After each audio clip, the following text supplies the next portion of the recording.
子祥访谈录 Real People, Real Story.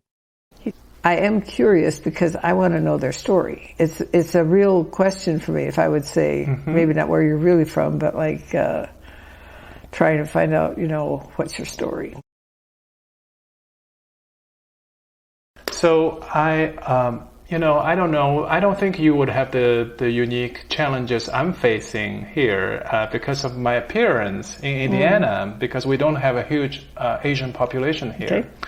So even though I've been here for many years, and even though I speak okay English, and when we meet people, it's a typical American question that people ask you, where are you from? Right. So I used to just always say that, hey, I'm from a town 5 minutes away. And they often, 80% of the time, people will say, no, that's not what I'm asking you.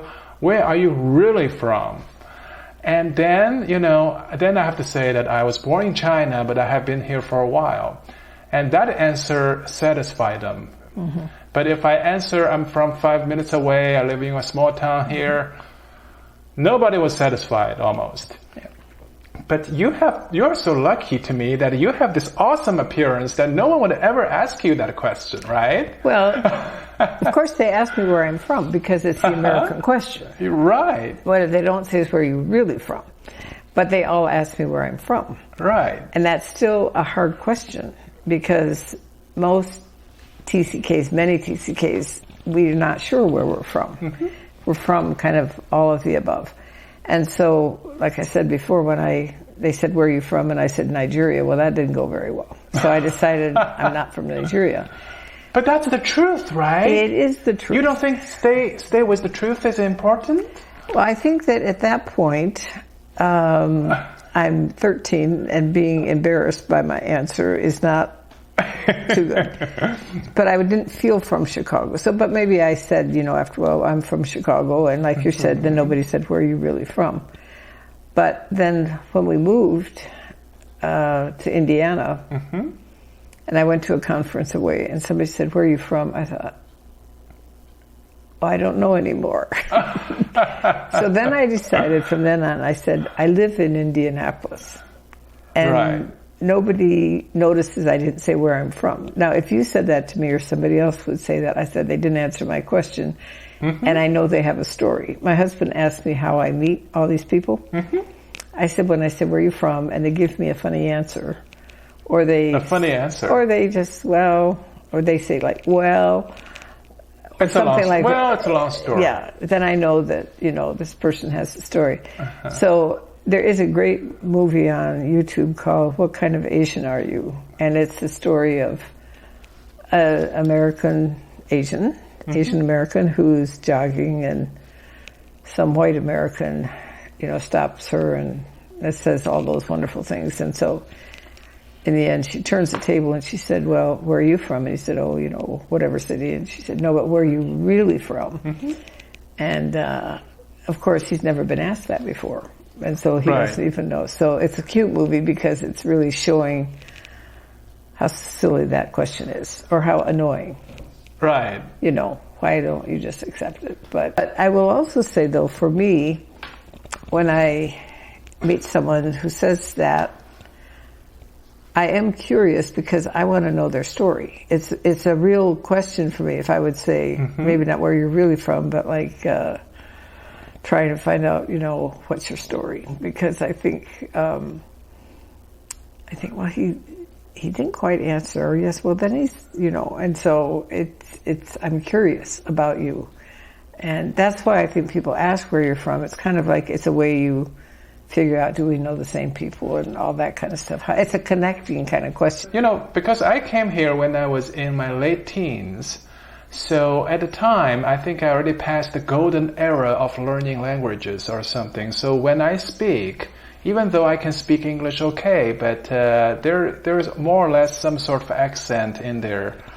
And nowadays, I no longer feel that's a shortcoming anyways. No. I feel like that's a uniqueness of, that's good because that's a part of me. I should be proud of it, just like my black hair, my brown eyes.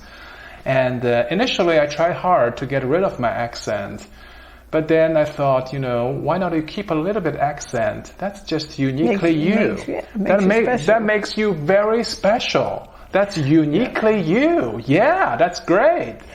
Well, and you certainly speak well, but I think it's funny when people say I speak without an accent or something, which they say it to me because everybody has an accent. It just depends which one you have. Right. There's different accents in different parts of the country, and there was a time that I was in a car and there was an Australian girl and then there was somebody from the South. Uh-huh. And the person from the South, in her southern drawl, said, after this Australian person had, spoken, she says, I always wished I had an accent. And I thought, honey, you do. I'm the only one that doesn't have an accent.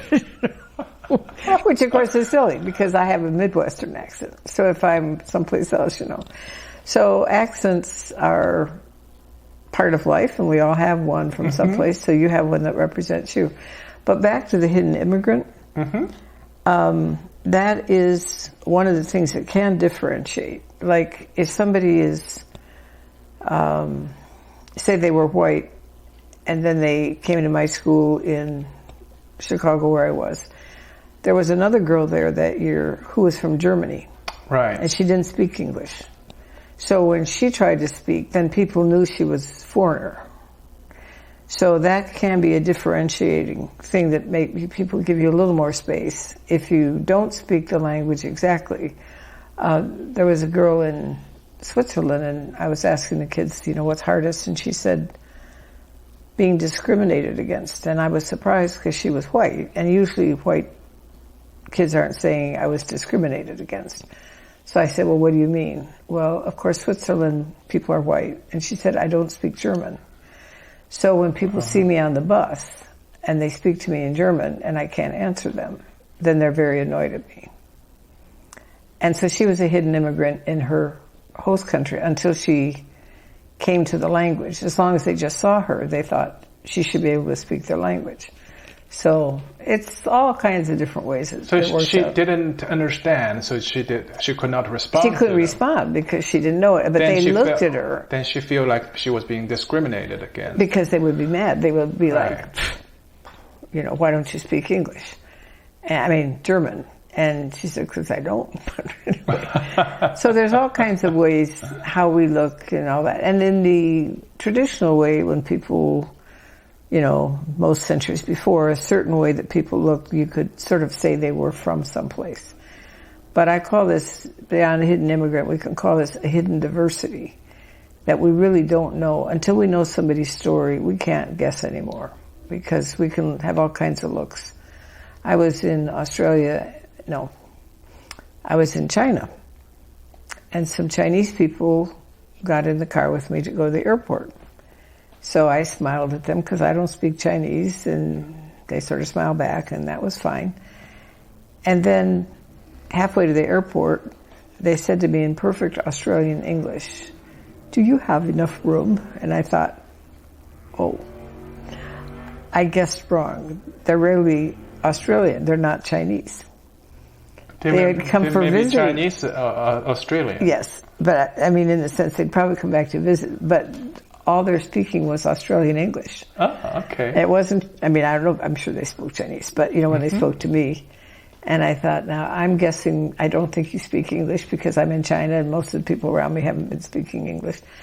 And anyway, the point when I met these people that spoke Australian English, I just realized for all that I think about this topic and know about this topic, I also make my own assumptions based on appearance. So we all do that. We all do that. We all do that. So we just have to recognize that sometimes we make mistakes. But that's totally okay. That's a fun mistake to make. It's a fun mistake when you can laugh at yourself. But the point is, if I would make judgments against somebody else, because of that. Actually, that happened to me in Pakistan, too. Oh, really? I got on a bus and the women have to sit by a woman and the men, so I sat by a woman, but she looked like she was from Pakistan, and I assumed again that we didn't speak the same language, and so I didn't try speaking to her. I smiled at her, but And then just before we got off, she said, the women have to wait until the men get off, so you can't get off first. I thought, I could have had a really interesting conversation for this whole time. Right. Because obviously she spoke English, so we make assumptions, but it's too bad sometimes because we miss things that we could get to know people with. I heard there is a new term called parachute kids. Yes.